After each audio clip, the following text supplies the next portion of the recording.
Well, hey y'all. Hi, friends and family. Hi, loved ones. Hi, self. Hi, all of you. How's it going today? How are you feeling? Are you feeling the intensity? Are you feeling the changes? Are you feeling the shifts? Are you feeling the gifts coming in and coming through? Wanting to be birthed through, be born, come forth in and through? I am. I'm definitely feeling some shifts and some changes in the energies. And yes, I'm awakening, remembering, and yeah, discovering and generating, regenerating like new love, new life, new light within. Yeah, it's a magical time. It's a potent time. It's an exciting time. It's a scary time if we're clinging to what we think we know, or we're clinging to the old, or we're clinging to what we know to avoid the unknown, or to to just kind of keep ourselves comfortable, or stay in control. Yeah, which is kind of silly. It's us silly beings being so silly.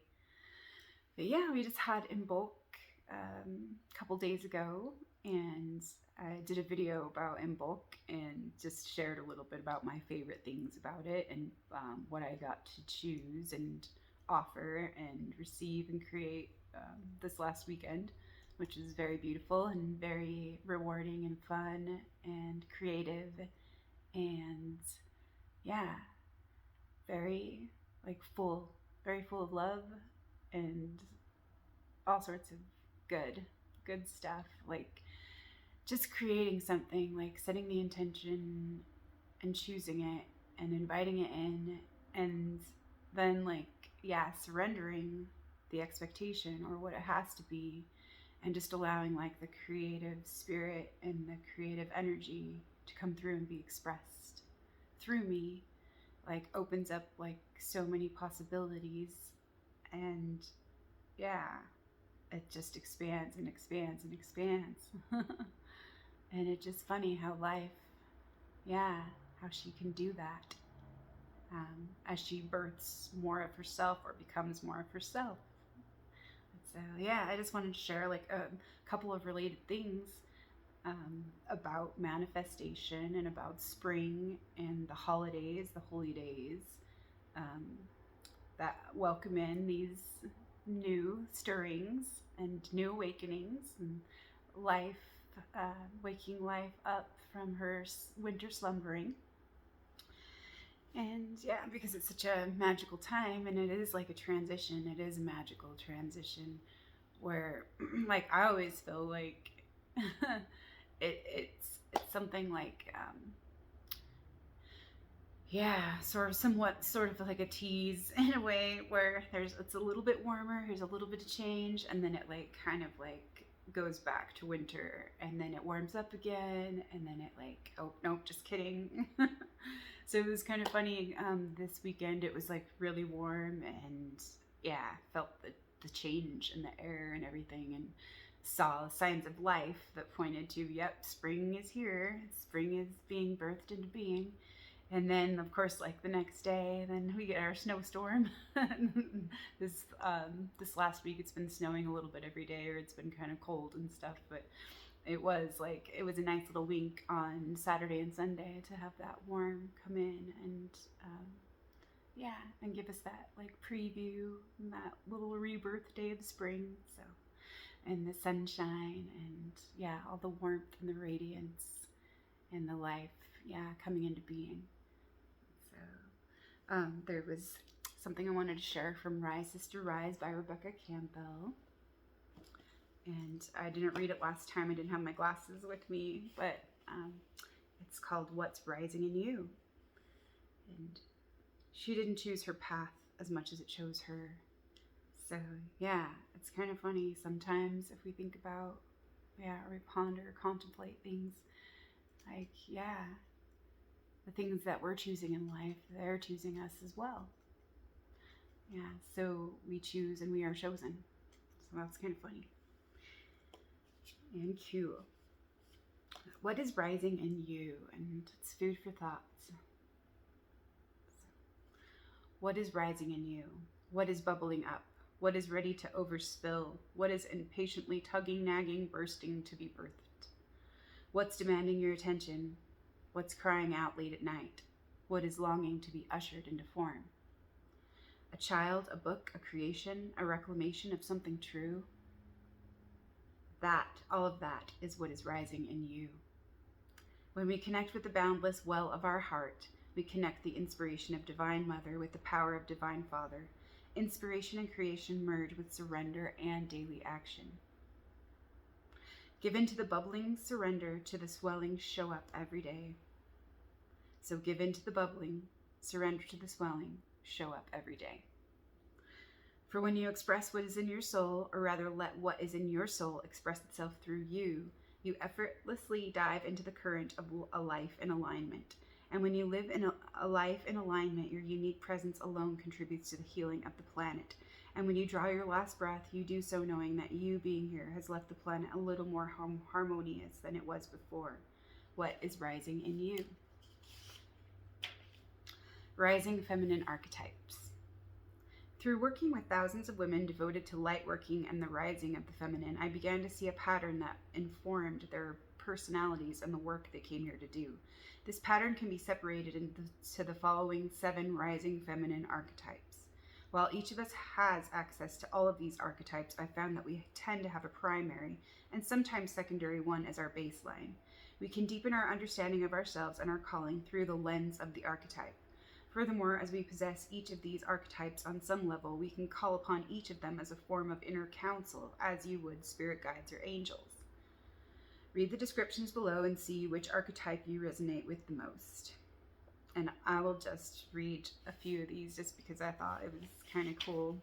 So the High Priestess, and she has written down crown chakra. The Seer, third eye chakra. The Storyteller, artist, throat chakra. The Healer, heart chakra. The Warrior, wild woman, solar plexus chakra. The Natural Witch, medicine woman, sacral chakra. The Earth Mother, midwife, root chakra. And so I can totally resonate with all of those. All of those. It's not surprising though, because I feel like I'm a shapeshifter and I feel like I can relate to everything. And I can see those qualities. I can see everything within me. And so, yeah, it's just kind of cool. Like all of those, like, I don't know, I would have a hard time choosing, just one of them, because I feel like all of them totally are who I am. So, yeah, it's kind of interesting. A new world rising, birthed by you. We are the creators and change makers birthing a new world. We are the artists and midwives for this new consciousness that is beckoning to be brought forth. Catalysts of change ushering in a new age. Our CEO, she. We are the women birthing and nurturing new ideas and ways of being on behalf of the planet, voicing things that have for too long been left unsaid, remembering long forgotten wisdom, bringing the fierce feminine back for good. And while all that sounds idealistic and lovely, this process ain't easy, but birth never is. So the next time you're doubting yourself, think of the miracle of birth, that big round head, neck and shoulders pushing its way through a seemingly much smaller space. For what you are called to do is likely as natural and excruciating and rewarding and necessary and exhilarating and impossible and miraculous as that.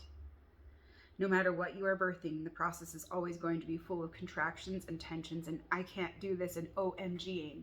We must groan and moan and scream and grind and kick and breathe our way through it. And while there are times that we think we simply cannot, if you allow it, something guttural and sacred then takes over, the stubborn, crazy, amazing process of life. Every time we are called to grow and change, we are birthing ourselves. This process is never ending once you are on the path of she.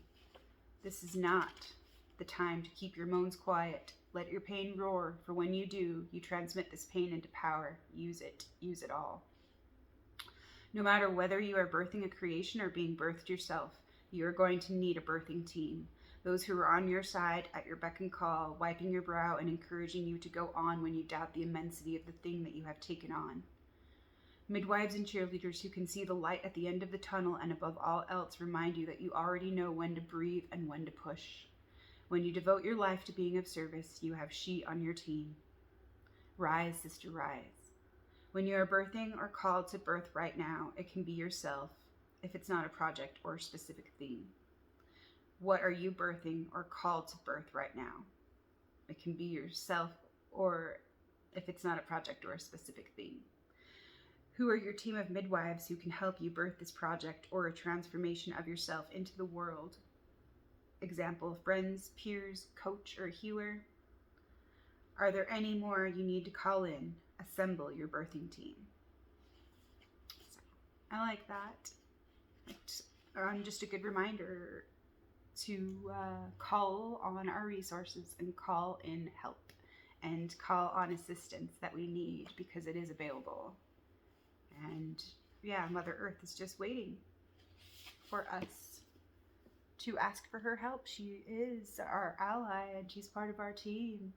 And it's really cool. I just drew a medicine card, well, 2 of them, before I started today. And this is the second time in a couple days that turtles come up. So I'm totally paying attention to turtle now. And turtle, number 10, Mother Earth from Medicine Cards by Jamie Sams. Mother Earth.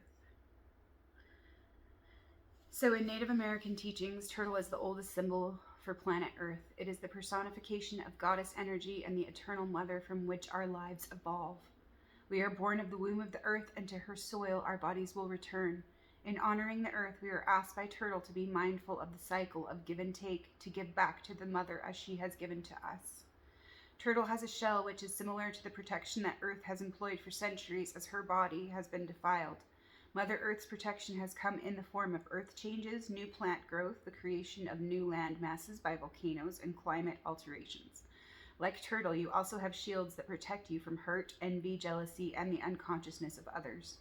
Turtle teaches you through its habit patterns how to use protection. If you are bothered by the actions or words of others, it is time to go inside yourself and honor your feelings. If you are attacked, it is time to give a warning snap. If you have chosen the turtle symbol, you are being asked to honor the creative source within you, to be grounded to the earth, and to observe your situation with motherly compassion. Use the water and the earth energies, which represent Turtle's 2 homes, to flow harmoniously with your situation and to place your feet firmly on the ground in a power stance. Turtle is a fine teacher of the art of grounding. You may even be able to overcome some of your space cadet tendencies if you align with Turtle medicine. In learning to ground, you are placing focus on your thoughts and actions and slowing to a pace that assures completion. Turtle warns of the dangers of pushing the river, as evidenced by the plodding pace it keeps. The corn that is harvested before its time is not yet full. However, if it is given the chance to develop at its own rate, in its own season, its sweetness will be shared by all. Turtle buries its thoughts like its eggs in the sand and allows the sun to hatch the little ones. This teaches you to develop your ideas before bringing them out in the light. Look at the old fable of the tortoise and the hare and decide for yourself whether or not you would like to align with Turtle. Bigger, stronger, and faster are not always the best ways to get to a goal. When you arrive, you may be asked where you've been and you may not be able to remember. In that case, arriving prematurely can make you feel very immature. If you draw the turtle card, it augurs a time of connecting with the power of Earth and the Mother Goddess within. This is a reminder of the ally you have in the Mother Earth. This is a reminder of the ally you have in Mother Earth. It does not matter what situation you have created. Ask her for assistance and abundance will follow. And then, yeah, that's awesome. And Turtle's one of my favorites too. Yeah, one of my favorite companions. Love Turtle. So thank you, Turtle Medicine. And the contrary, the reverse meaning of Turtle. Pulling the Turtle card in the reverse means that Mother Earth is calling you to reconnect in some way. If you have become flippant and forgotten to place waste in its proper place, instead of throwing it out the car window, she is calling you. If you have felt alone in your time of need, she is calling. If you have been struggling financially or have little to eat, or if you have desired a child and see no pregnancy in the near future, she is your medicine. Use it. You are not alone, ever. You are a child of earth. All acts of pleasure, joy, and abundance are given by the mother of the creative force. Use her energy to aid you, and you will be healed enough to share this energy with others. The idea of a turtle helplessly trying to right itself after it has been flipped upside down can also symbolize contrary turtle. You are not a victim. And you are not helpless, no matter how much it may seem like this is the case in your present situation. To right the ill-dignified turtle, you need only list the things you are grateful for. And from that grateful place in your heart, look for the abundance of alternatives that Mother Earth gives. So, I know that was a great reminder for turtle and abundance and Mother Earth and our allies and our resources and our dreams and our desires, our thoughts, our intentions, and what we're bringing into form, what we're bringing into being, what we're birthing into form. Yes. So it's a time of manifestation and imagination and preparation, dreaming, remembering, gathering, acknowledging, grounding, removing the veils of separation. And so, there's something awesome that relates that I read earlier today as well. It said we are informed by form. Didn't know I was going to do all this reading sharing, but it's just what gets to be. We are informed by form. Okay, so the Bible creation myth tells us that we are the manifest reality of God. Since we are the dream of God, we are God, and therefore co-creators in the world's creation. But we get caught in the unpacking of the dream and get bogged down in realities that obscure the greater reality. We have the freedom to change our realities to reflect more and more of the total reality that is God. I use the word God to reflect the vocabulary of the Bible myth, but feel free to substitute the word that best suits your beliefs and philosophy. Our participation is essential in allowing us to expand our vision. Where do we start? We start by understanding more about the mechanism that gets us caught in fixed, stagnant configurations. We are informed by form. The English language instructs us on how things are. It tells us we are informed. Our sensations inform us. Those taste buds, eardrums, cilia, enabling our sense of smell, rods and cones, enabling our sense of sight, subcutaneous receptors and tactile hairs, enabling our sense of touch, vibrate locally, sending their messages via nerve waves to the brain. This localized information comes from molecular shapes touching the cilia in our nose cavities, or from wave patterns carried by the atmosphere setting our eardrums in motion, or from light vibrations impacting our retinas. Always we are informed by form, whether the form is palpable or not.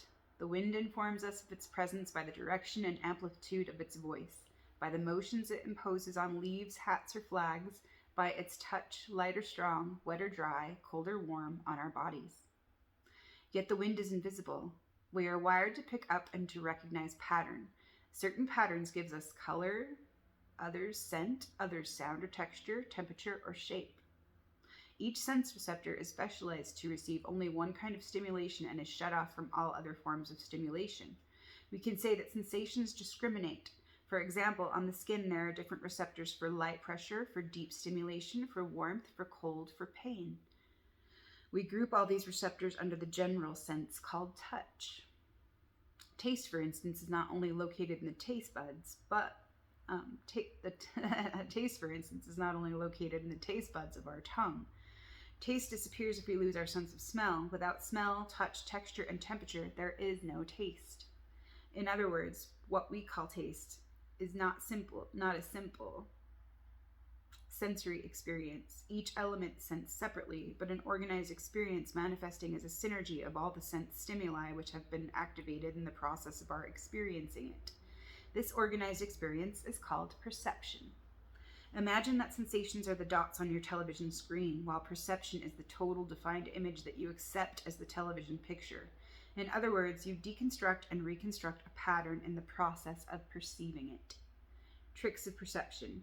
Let us for the moment define perception as the brain's way of reconstructing the outside. Is perception accurate? Have you ever seen the film Rashomon, directed by Akira Kurosawa, the great Japanese filmmaker? It recounts the story of a rape and murder as seen through the eyes of 4 witnesses. Each story, as you may have guessed, is different. Where is the truth? From the point of view of the perceiver, what he or she sees is the truth. But think of it this way: your perception is limited by your physical location.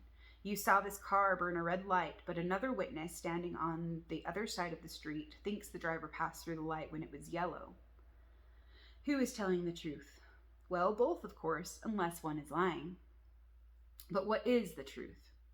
When there are discrepancies, it is the fault of perception. Is it the fault of perception or of our interpretation of the entire perceptual picture on our inner screen? We know that in the act of translation from the sensory stimuli to the brain, there is a brief period from 100 to 200 milliseconds at most, during which a disruption of the unhindered perception can occur. As they say, a funny thing can happen on the way to the forum. For instance, you were knocked down by a car once, so now this colors your perception. You are not so tolerant of drivers whizzing through yellow lights. Due to your acquired expectations that all drivers are a danger to pedestrians, you might actually see, in good faith, of course, the driver burn the red light. Perception, or to be more exact, the act of translating to yourself the perceptual totality reflected on your inner screen, is more fluid and thus more subject to errors during translation and adjustment than we realize. It is also more fixed than we think. Do you remember the lyrics of the song that Pete Seeger sings, Little Boxes, Little Boxes? And they're all made out of ticky-tacky and they all look just the same? Because of your fixed idea about drivers, you pick up certain details and omit others in order to fit this particular driver into your little box called Dangerous Driver. Perception as the mirror. Unadulterated perception, on the other hand, is like a mirror, a reflective empty space. In the Kabbalistic literature, Adam Hakadam, the first man, had before his fall from grace a body as large as the universe, and it was totally transparent. When God looked into his creation, he saw not the shapes of his creation, but the clear pool of his own being. For God, there was no distortion of the mirror. So I'll just leave it at that for now. And talking about, form, perception, and the reflection of the mirror. Yeah. And that one's from Kabbalah and the Power of Dreaming. So, how can we tie all those in together? Yeah. Seeing and perceiving and believing, and receiving, So what are we seeing, perceiving, receiving? And what does that help us? Or how does that help us, like, create what we want to bring through our being? In our own individual ways and through the collective. And that's interesting to look at, what we're creating, what's been created, what is being created, and what will become. And so we all have, that choice and that ability and that power to participate. So let's get grounded. Grounded and centered, and call on our allies and call in our resources and surrender. It's the action of that surrender and receptivity and making the room, suspending, and then allowing the space for that inspired action and that interaction with life, with and through life, within and through life. And so, yeah, it's an awesome time to imagine. Yeah, that's the Empress. That's the Empress and her fertility, imagination. Imagination, part of the laws and the ways of creation through our imagination. And so if we were born in God's image or made in God's image, yeah, how does that relate to imagination? And that is really cool because, like, yeah, after my last video about Imbolc, I decided to flip open my tarot revision book, and I flipped open to the Empress, and it was talking about exactly that, about imagination. And I was like, oh my gosh, that is too cool. Like how, like, it just all relates and corresponds. And so I'll just like read a little snippet. This is by Lee J. McCloskey, Tarot Revisioned. So, whatever is introduced into the realm of the Empress is amplified, whether virtuous or false. The Empress will, as the good mother, sustain beliefs either real or delusional. The subconscious does not discriminate between wisdom and folly. The Empress teaches that conscious choice and responsibility for personal actions and intentions are the keys for gaining freedom from illusion and access to inner knowledge. The Empress expresses that the course toward authentic awareness of self and wisdom is born of a generosity of spirit, is life-affirming, and follows naturally the dictates of love. Love is the inner essence of all that is and the heart of the Empress. She possesses the key to open the book of knowledge, not found in language, but discovered through listening to the ever-changing moods and temperaments of inner and outer nature. Her sacred magic is discovered through the heart, mind, and imagination. Her love is the basis of all that is, and her gift is life. So I thought that was awesome because, well, yeah, it's life, love, and light. Like, yeah, that's about, and creation, life, love, and light, and celebrating all of that, welcoming in all of that, making room to bring in all of that, to help participate and co-create in this magic of the new. That we get to choose. We get to choose. Yeah. So what do you want to choose? What are you choosing? What are you claiming? What do you want to manifest? What do you want to bring into being? What is rising in you? What is calling to you? Who is calling to you? Yeah. Let's pay attention. Let's listen. Let's listen to the longings of our heart and soul. And yeah, respond to that call with love, through love, for love, in love, with love.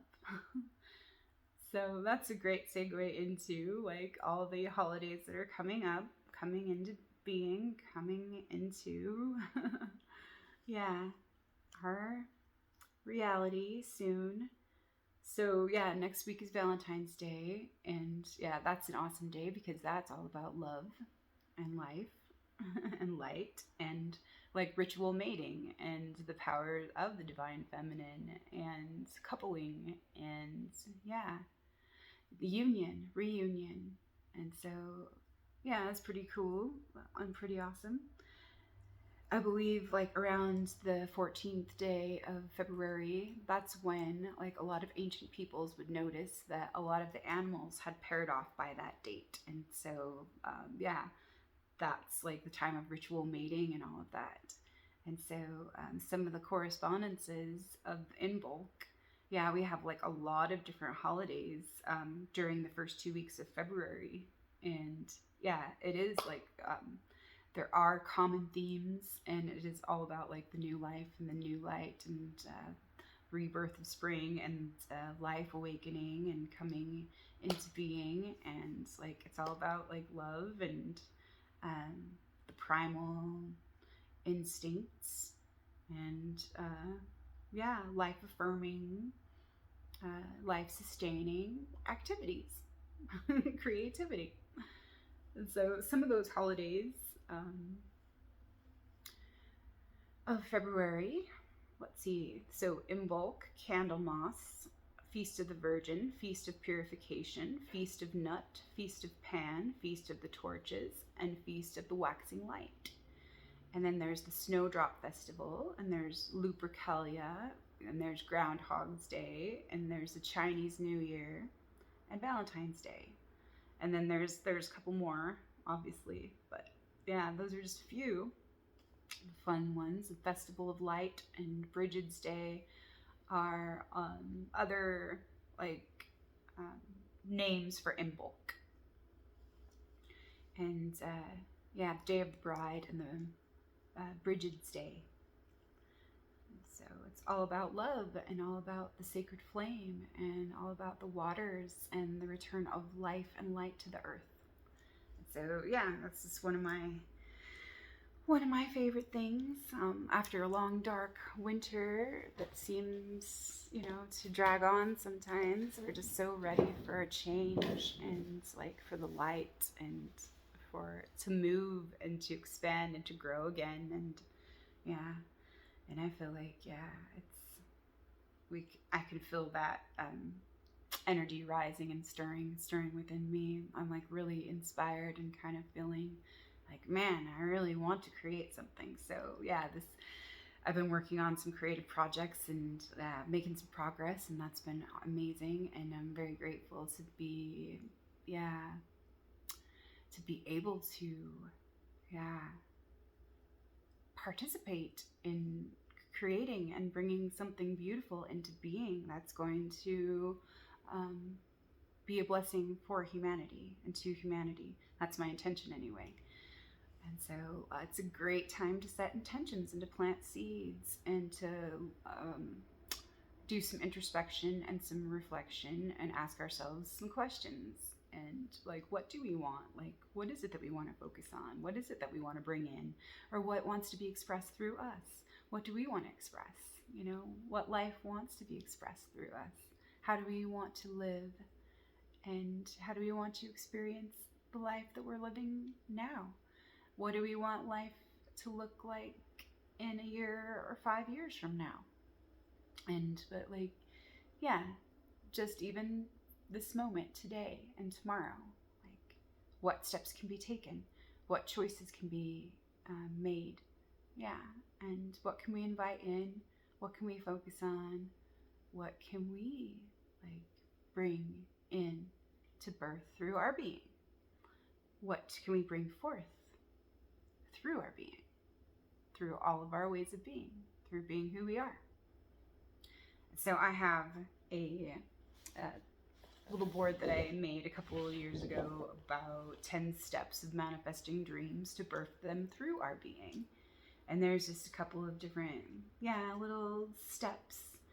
And they're not all linear. Like, they can be taken usually in any way. And it's not usually like the creative process isn't like a point A to point B, but sometimes it is. Sometimes like there's certain steps that need to be taken in those ways, but sometimes it is like just all cyclical and it all just comes around to each other again, like the spiral. And so it's just kind of fun to look at in those ways. So seeds, we're planting seeds. Those are some of the gifts that I was able to share and offer for my Imbolc circle on Sunday. I had a bunch of beautiful vegetable seeds and flower seeds, and I always love giving away seeds or plants. For my circles, our little celebrations and observations of like these turns of the wheel of the year, about every 6 weeks. That's when like something huge is happening where we're transitioning, and it marks like a certain change within the wheel of the year.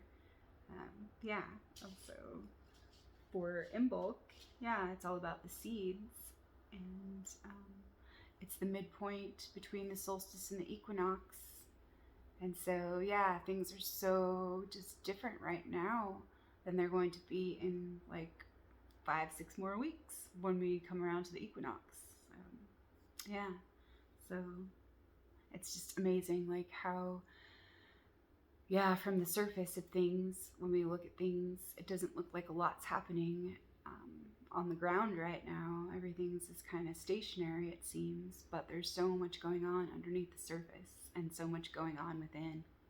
And so it's a great time to go within and to do, yeah, some looking and some reflection and just some listening.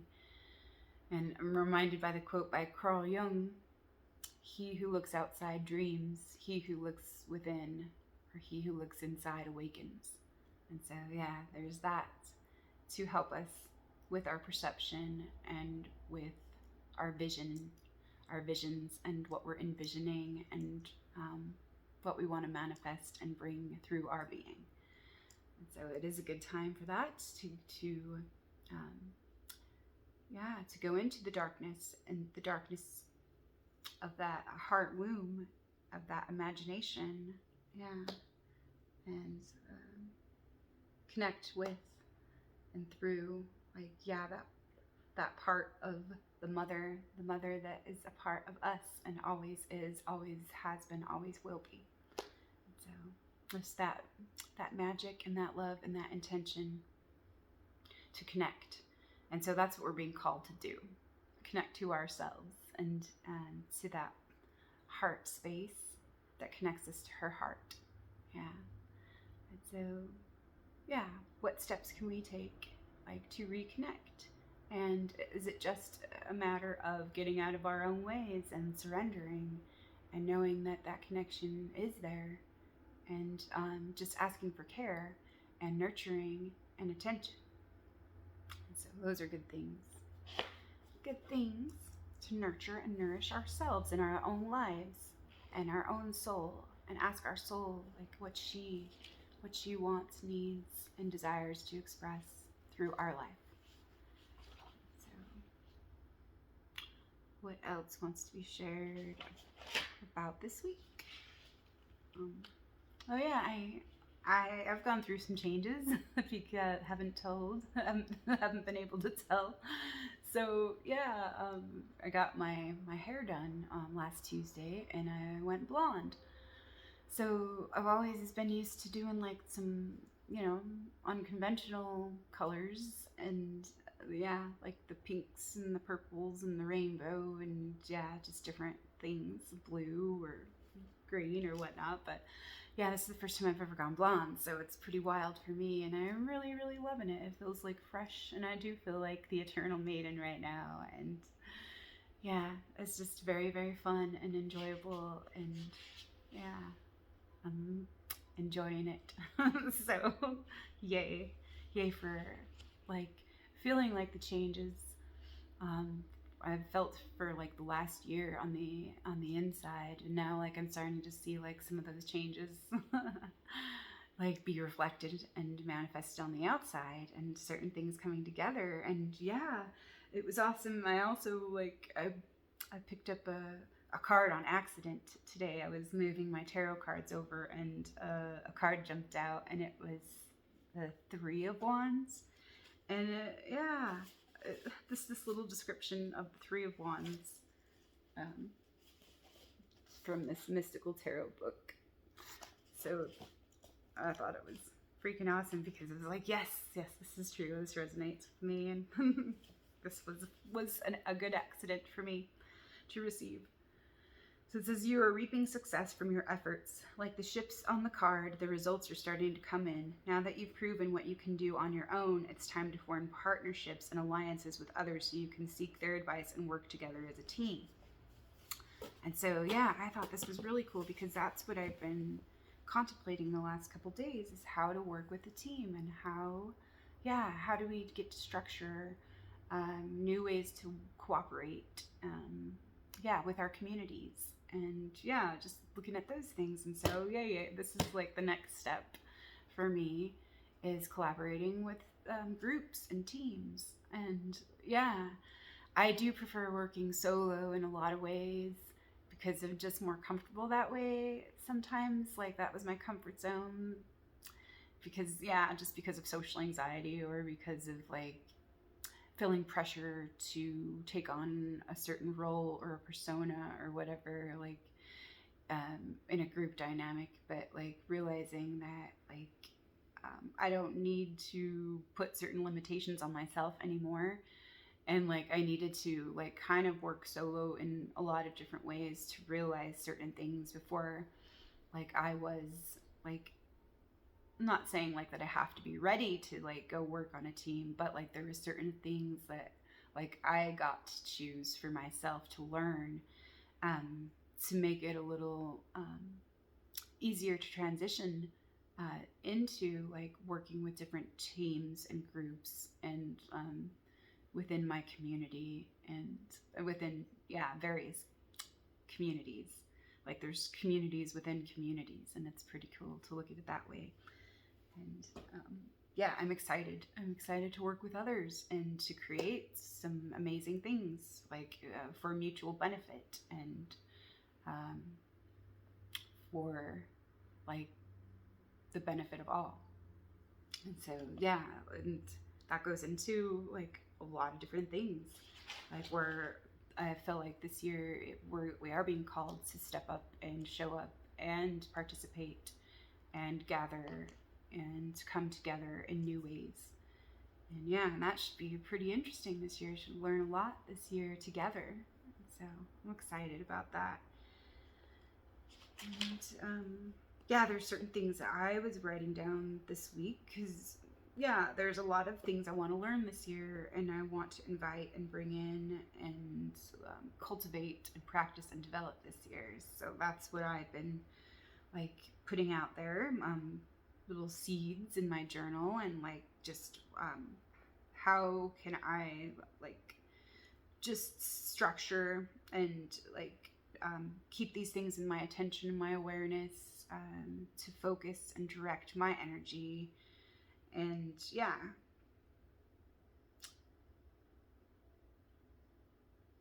nourish and nurture and water and grow these seeds. And so yeah, that's just one thing that I get to choose this year. It's just, yeah, is manifesting, yeah, all of these things into being. And like there's just a few things that I'll share with you. Like I want to take my art in certain new directions. There's certain things that I'm comfortable with, and like they were really really fun. Like a couple years ago when I first started, and I didn't know like what I was really doing, but now it's like kind of gotten comfortable and familiar, and now it's like time to like expand a little bit and begin again. And yeah, and just kind of play again and embrace the unknown with it. So yeah, art's going to be huge this year for me. I just know it, and I'm willing to show up for it. And there are like several projects in there, yeah, that I get to collaborate on and get to welcome in, and that I am like seeing like some of the fruits of this year, and it's awesome. And so yeah, there are like certain things that I would like to choose as well. Like I think I'm ready, ready or not, to start teaching certain classes about, yeah, just sharing just different things that I know and just offering, yeah, just because I love it and I get to choose to share all I love. And so I get to show up in different ways this year. And also, since I did a lot of work with my grief and my anger last year, I feel like, yeah, now I'm in a more centered place to where I can offer a little bit more about disclosure about what's been happening and about what's being revealed now and it's going to come to the surface, what's been going on in our world, you know? And a lot more people are willing to awaken and look into those things. And so that's awesome. Yeah, a lot of what's been hidden from us will be revealed. And a lot of these things, too, that have been hidden, they've been hidden in plain sight.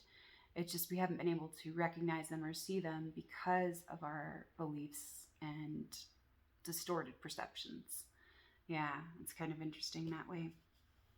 But that's all I'll say about that for now. And there was some things that I was looking at and playing with, and my focus really has been on like possibilities and growth and forgiveness and like coming back to me and recentering after like months and months and months of like just watching myself, observing myself, um, tracking different stories, following different emotions, um, interpreting the messages like of dreams and visions and feelings and my senses and all of that. I kind of had to cancel out some of the noise and yeah, disconnect from like the outer noise so that I could like come to center and become more aware of how certain things were kind of sabotaging me and keeping me in a loop of some kind, going around and around in circles. And yeah, now that I feel like I have a little more clarity about like certain patterns and some of my processes, like kind of feel like, yeah, I get to go back and do some more shadow work now. Yeah. And so I've been paying attention to certain things where I just kind of had to let all of that go for a little while. And so the last little while, I've been like watching like a few more videos, like looking on the outside a little bit more about like what's playing out there. And like, yeah, just seeing certain things that come up and like, yeah, they irritate me or they bother me or they like activate something where it's like, oh, this is interesting. What does this have to show me? Or what is the message here for me to receive? Or what aspect is asking for inclusivity? What aspect is asking for boundaries? Or yeah, what part of me is asking for attention or integration or any of that kind of stuff? And so yeah, there is a couple of things that I noticed last week that yeah, that didn't sit very well with me. And you know, we have our own preferences and prejudices, and we there are certain things like that we're attracted to and that we're repelled by. And so those are good things to look at. And instead of just being on autopilot, you know, sometimes like it's good to ask ourselves questions about certain things and to look at certain things, even if we are like need to second guess ourselves sometimes. It's good to have healthy skepticism. Like, don't believe everything we think, you know, and don't believe everything we see either. Yeah. Because sometimes we are like leaving out certain parts and embellishing other parts so that can fit into our own story or our own narrative or our own like version of reality. And so, which is pretty interesting because we do all have our own versions of reality and our own perceptions of reality. And so, it's really goes along well with something that was bothering me. So it was suggested that there should be a reality czar so that everyone has like this acceptable version of reality. And it's almost like the thought police. And yeah, prescribing, yeah, the certain spectrum. This is acceptable viewpoints like within this spectrum here. Anything that's over here, or up there, down there is not like okay. It's not in the prescribed swim lanes of acceptable discussion. Like, and yeah, and it's just silly. Like, where have ideas and thoughts been like dangerous to us ever, like before, as much as they are now? Are they dangerous to us, or are they dangerous to the shaky belief systems and the shaky foundations that support them? And so yeah, that's my ideal, is like yeah, how is it really dangerous, and how are we really dangerous? People like myself that think and see and experience life a little differently. Um, yes, it's also been suggested. I mean, we don't know how powerful the law of suggestion is. Yeah, and it's like the law of suggestions like implant certain seeds within our consciousness or unconsciousness. They activate certain seeds within our consciousness or unconsciousness. And so, like, it had been suggested that there should be re-education camps to re-educate people who believe certain things or who don't believe in other certain things. And that's like disturbing to me in a lot of ways. Like, and it may be well-meaning, or like being taken in as being well-meaning, but it is not well-meaning, and it's not for true well-being. And so, like, that's my beef with it. And so I wrote some things about that, and I just want to share a little bit about, yeah, how I feel about some of that. And I get to play with this a little bit more, and I get to work a little bit more with it, because it is a little triggering to me, and it does bother me, like, that we're not allowed to think or believe or to see in our own unique ways, and have that freedom to be. And that's what's really important to me, is the freedom to be. Yeah, and that's part of the innocent archetype. It's the lover. Yeah, the lover in me, the romantic, the idealist. I want to be free to be. You're free to be. I'm free to be. We're free to be. So let's be free. Yeah. Let's not be our thought police and, like, you're wrong and I'm right, and I'm wrong or you're right, or whatever. Like, come on, let's go beyond that, please. let's evolve beyond, like, yeah, that, like, duality, like, and black and white, like, rigidities. Yeah, so let's widen our perceptions a little bit and allow, like, others their own experience. So, been thinking about re-education and indoctrination, tyranny and freedom, attention and direction. What will it take to wake us from our spells of entrancement and transcend this old operating system of one against? Transitioning to all for one and one for all, unifying and honoring all we are, all I am, all life is. Whole-based, heart-centered, interconnected system. Focused choice awareness and intentions. Inspired action and reception, surrender, release, trust, faith, expansion, willingness, forgiveness, mercy, and compassion, imagination. What can we dream into being? Will people be able to see through the programs and hallucination, the manipulation, the orchestration, coercion, intimidation, hypocrisy, scapegoating, and deception, the aberrations, distortions, productions, old belief systems of the inverted operating system, the divide and conquer strategies and the fearful propaganda, competition, comparison, self-righteous finger wagging? Do they believe that life and freedom are dangerous privileges to be highly regulated and rationed, redistributed, and artificially expressed and fashioned? Or tightly controlled, sanitized, and micromanaged, doled out, restricted, monitored, sterilized, squashed, and dominated? Is all this self-righteous tyranny justified? Are we really serving life and saving lives by removing livelihood, natural expression, interaction, and human connection from the equation? Are free speech, free will, free choice, free thought, and free mind so very dangerous to a sick society, the status quo, shaky belief systems, and our fragile, tiny egos? Or, yeah, is it dangerous to a free society and to a sense of true well-being? So what is free thought, free speech, free will, free choice, and freeing our minds? Like, who is that dangerous to? Yeah, that's a good question. Like, and what is our resistance to another point of view? What is our resistance to someone else and doing it their own way. Like, if we have a choice and they have a choice, like, what is the deal? You know?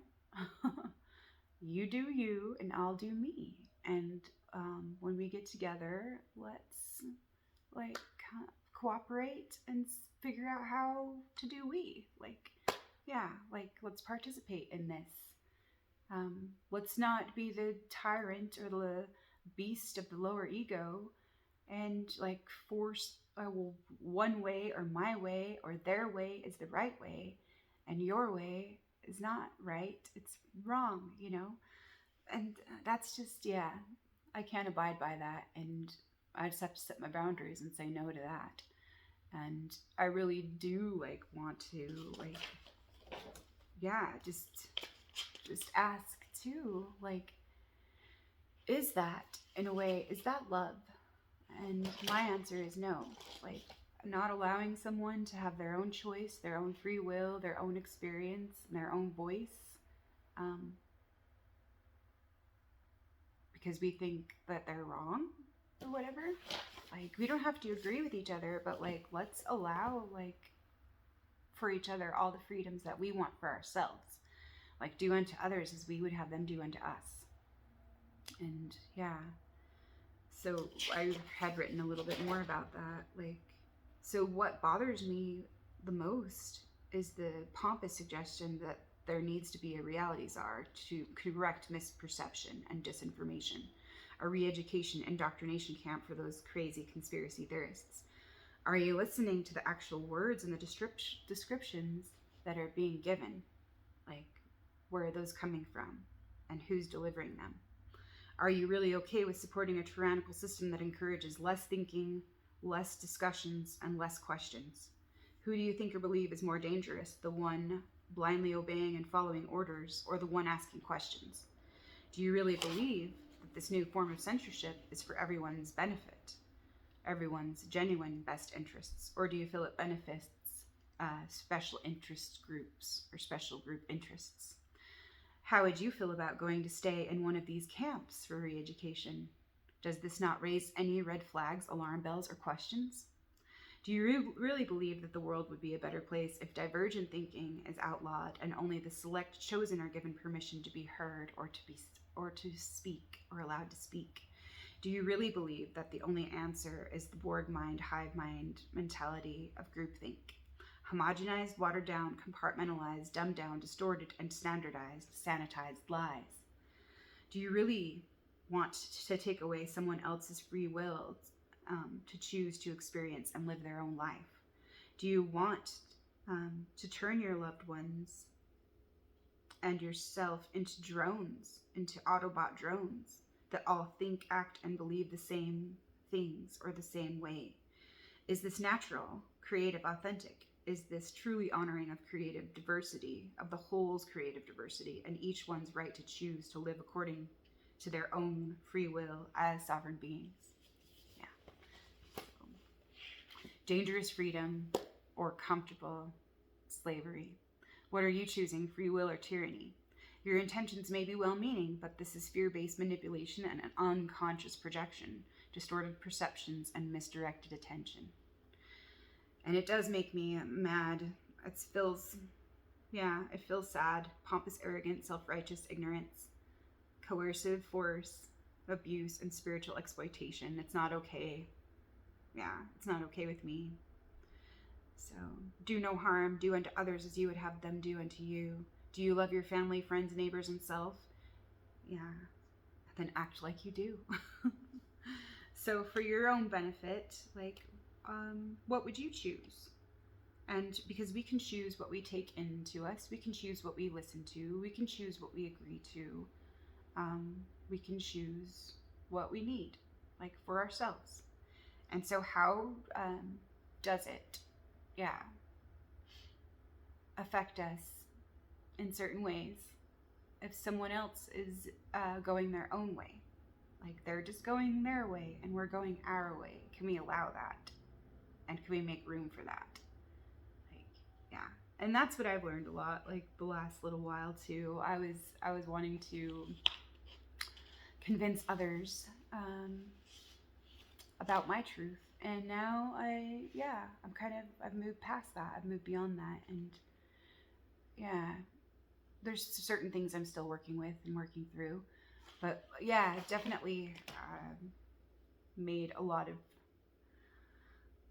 breakthroughs, had a lot of breakthroughs last year about that, and like understood like where some of my motivations and like where I was being driven unconsciously in certain ways to get certain needs met, and like also because it was fear based, like there were certain fear based beliefs that were activating like agendas, ego agendas. And so yeah, it was good to see and look into all those things. Yeah, that's just what I've been like looking at and looking into and focusing on, and um, yeah, working through the last little while. And so yeah, it feels like more. Um, Feels like I am feeling more grounded and a little more balanced, and um, yeah, a little centered, a little more centered. Even though, like, yeah, it's a little bit challenging to let go right now and embrace the unknown. But, like, yeah, it's a dance. And so it can be jerky right now. And it doesn't have to be, yeah, it just gets to be a part of the dance right now, whatever it is, whatever it gets to be. And so, yeah, I'm grateful for all the possibilities. And so, yeah, that is my focus on growth, healing, and possibilities, and the love that there is right now, and the wholeness um, that is, and that's always been, and that will be. And it's like supporting that, supporting my life with and through integrity. And so, yeah, just working on those things and paying attention and setting intentions and choosing direction. And yeah, offering gratitude, thanks, and praise, and celebrating life, and inviting in all that I love, and all that supports and nourishes like all of these dreams. And so happy creating, happy spring, happy being, and take good care of yourselves. Be love for yourself. Be well, and I'll talk to you again soon. All right, ciao for now.